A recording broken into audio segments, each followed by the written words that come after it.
We recently generated a Richter murine model for which upon the MGA deletion in SRB1 and MDR-CL model. So in this murine model, we can clearly see there's a drastic mitochondrial dysregulation. So I think in Monday, we're going to have a talk focused on that.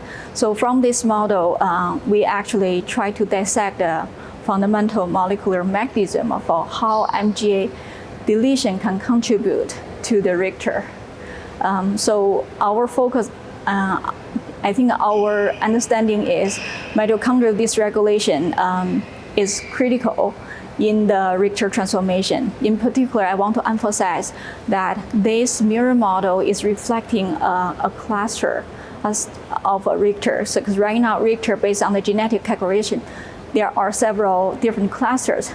And so our Richter model is reflecting one of them, for which we observe the upregulation of ERK pathway, but not PI3K pathway. So clearly it's a very unique model.